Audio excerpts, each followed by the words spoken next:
feel like I almost know this guy now. I really do. I mean, every night, I see Bob Stefanowski commercials. Every day, I see Bob Stefanowski. And now we get to talk to Bob Stefanowski, who is running for governor. Good morning. Ray, how you doing? My wife saw the commercial the other day, and she started to fast forward through it. I said, what are you doing? That's me. So, I mean, and there are a couple of interesting things about you. Well, many, but the fact is you kind of come from the corporate world. You're running as an outsider. And on your website, if you go to bobforgovernor.com, what you'll find is that there have been some surveys done that said, a lot of people in this state maybe would like somebody who's not a retread from the political world.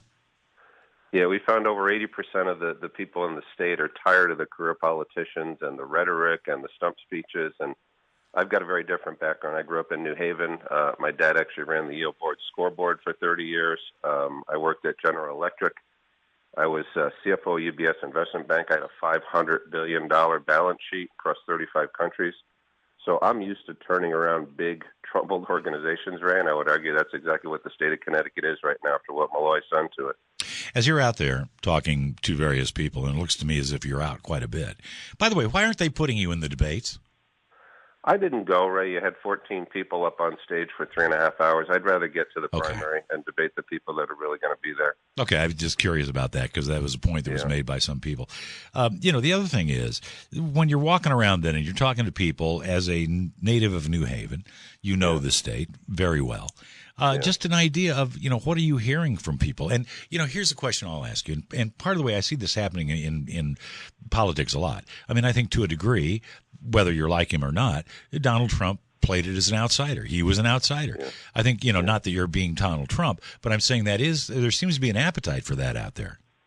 Yeah, again, our polls show it's the economy, it's the economy, it's the economy. And most politicians, if you're thinking about the next election, you're not going to do the right thing with respect to the budget deficit, with respect to filing Hartford for bankruptcy, which is what I think we need to do, unfortunately, and making the tough decisions to get this state turned around. We need somebody with leadership. We need somebody who's run an organization anywhere near the size of Connecticut, which I'm the only candidate who's done that.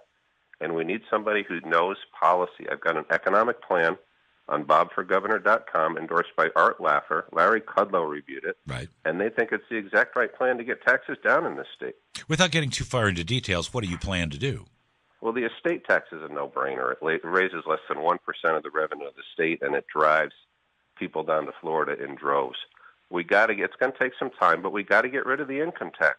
I mean, it came in 1991. It was 1.5%.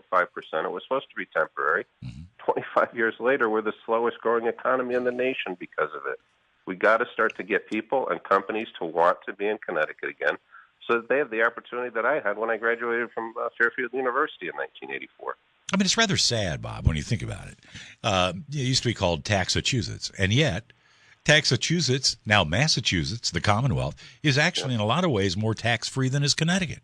Yep, other states have done it. People come at me, well, you can't get rid of the income tax. We have to get rid of the income tax because look at where this state is headed under the current regime. And what's the answer all the time? Let's just throw another tax on people. Let's put a toll up or let's put a $3 tax on tires. They're avoiding the real issue, which is part of leadership, focusing on the real issues that can drive this economy around.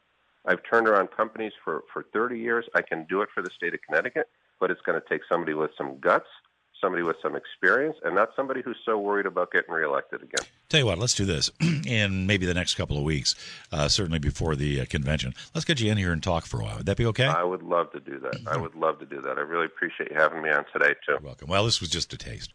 bobforgovernor.com. Thank you very much for being on. Thanks for having me in, Ray. Have a good day. Good luck.